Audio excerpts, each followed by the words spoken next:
Here we are outside in my work area. I was asked in one of the comments on my YouTube channel if I could show how I make the Papercrete. So I normally will use a blown insulation Papercrete, but what I'm learning from another viewer on my channel, thank you very much for commenting, is that the blown insulation might give off some fumes. It may be treated with some kind of a chemical because you're putting it up in your attic, so it might be treated with a chemical for pests and things like that. So I'm going to show how I make it with just regular paper. So my shredded grocery ads, I don't know about you, but couponing isn't something I want to do, and so here they are. So I'm just going to shred those. Actually, I just used my paper cutter to slice those up, and I'm going to put them in my little blender mixer here. A small portion of the Papercrete because I never make large batches of it because it's just for my small sculptures. So I'm going to show how I do that today. Okay, here we go. So again, I've got my grocery ads that I'm going to put right here in my little mixing cup. That I got this at the Goodwill for $4, and it does a really nice job for what I need it to do out here.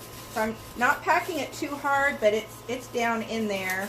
I'm going to put a little bit more of these paper strips down in there. If you were making a big batch of this, you would actually use like a 5-gallon bucket and a big drill mixer thingy bobby to get it all shredded up, but I'm not making that much. So this works really well for me. So I'm going to put in water into there. There's a little fill line on this guy here. So I'm just going to fill it up with water, and you'll see it kind of makes that water, that paper, it makes the paper compress. So we can put a little bit more in there. There we go. That's about it.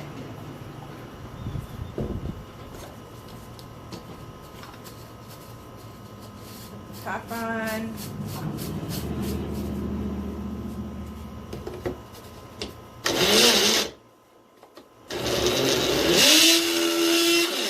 And it's just going to blender up into a paper pulp. So if I want it to be a little finer, I'll add a little more water to it. The finer it is, the smoother your texture is going to be on your Papercrete clay.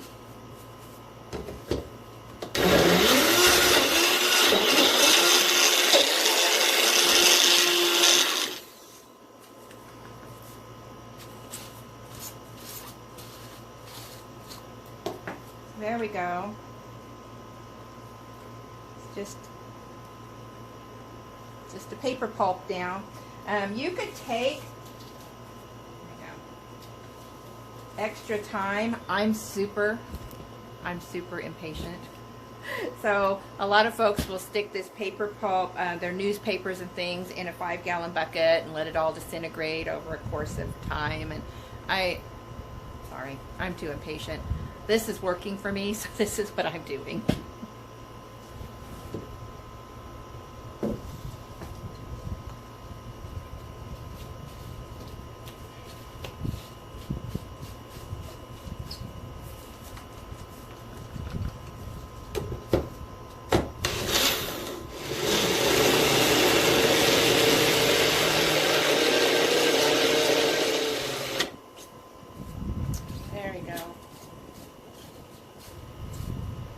So you can see it's just a really fine paper pulp.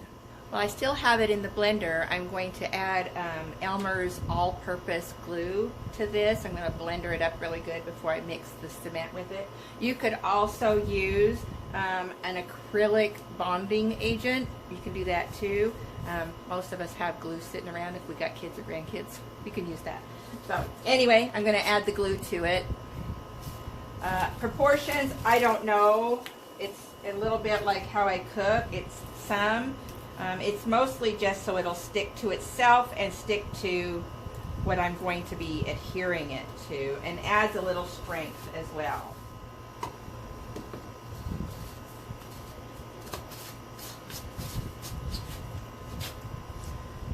If you just add the glue straight to the cement mix, it gets really gummy and it doesn't mix in. It stays quite separated. So we want to mix it together with our water or with our paper pulp.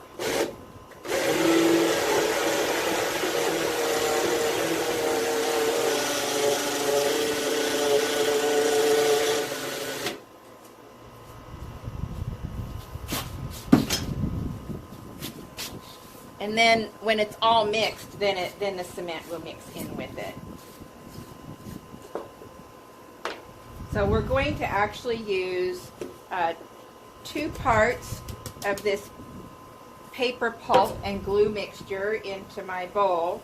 I get all of my mixing supplies at the Dollar Tree, if you can't tell. And then we're going to use 1 part of Portland cement. Not concrete. You don't want the kind that has rocks or sand. Just gray Portland cement. You can also use white Portland cement. I can't seem to find it where I'm at, so this is what I use. When I'm working with the cement, the dry cement, I want to make sure that I'm wearing my goggles, my gloves. We're all wearing face masks now, so I've got a little decorative one here. And once it's mixed in and there's no more of the dry cement floating around in the air, you can, take those things off if you like, but just for your safety as you're mixing it, you don't want it splashed in your eyes, you don't want to be breathing it, and boy can this stuff dry your hands out. So anyway, protection. All right, so I'm going to go ahead and just, again, 2 parts of the paper pulp and glue mixture to 1 part of Portland cement. And if you're finding that it's just still softer than you want it to be, you could go ahead and add more Portland cement or more paper, but I don't want to do that.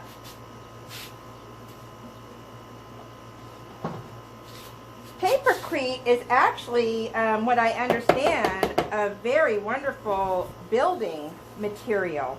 If you were to take this same mixture but add clay and perlite to it, they make bricks and can build whole houses out of this. It's incredible stuff. Anyway, as you're seeing here, look how nice and smooth that is.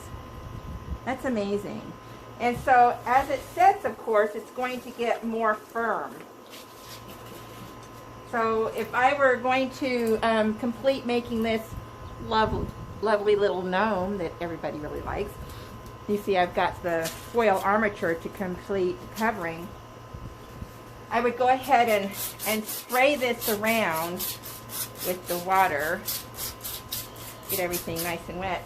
And this is where the glue comes in handy. This is going to help this papercrete adhere to my already existing form here. And I could just continue to work this.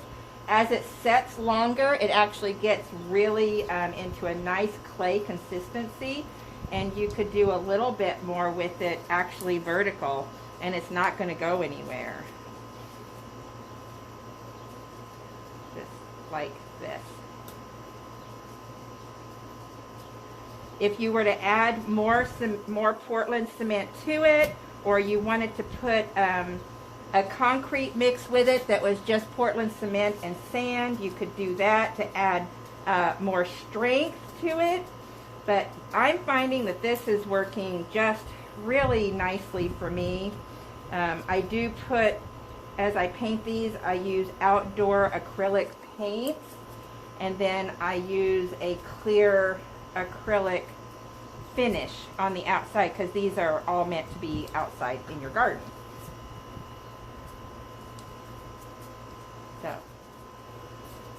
So this is how we would move forward with just finishing up this little gnome.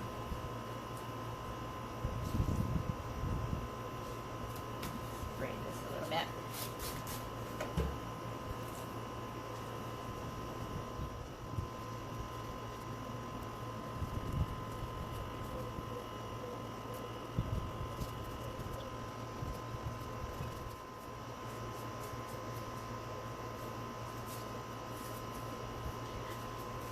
So if you're watching here, if you can see it very well, you can see how nice it smooths out, and then you can sand it for that finish that you want.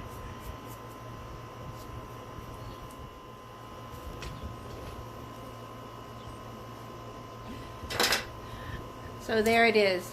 This is the recipe I use for my Papercrete, and it's working for me. I hope that you'll have similar success with it also. It's, you know, just very similar to the paper clay that folks are using in paper mache, which is paper pulp mixed with glue and either white flour, cornstarch, things like that to make paper clay for paper mache.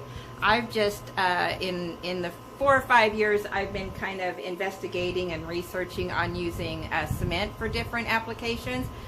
This is what I found was the paper clay. It worked more how I wanted it to work, and I could make outdoor creations, things that could stand the test of time. I am so excited that those of you that are responding and looking at my content, you're excited to try these yourself. That's the whole reason. I saw some of these projects on Pinterest, things like that, that were made out of cement and hypertufa, Papercrete, things that were so cute, but there were no instructions. Couldn't find any, and if there were, they were in a whole other language that I couldn't, you know, understand. And so I would watch and I would watch, and then I've just been experimenting for the past 4 years. So my hope is that you're all going to learn from some of my experimenting. Perhaps you'll experiment and you will give me some ideas and things to think about and to practice. I am super excited to see what you have created. That's my whole purpose in doing these little videos, is to help other creators be able to find ways to create things that they would like to create. So let's all create together and share and have an enjoyable time. Thanks so much.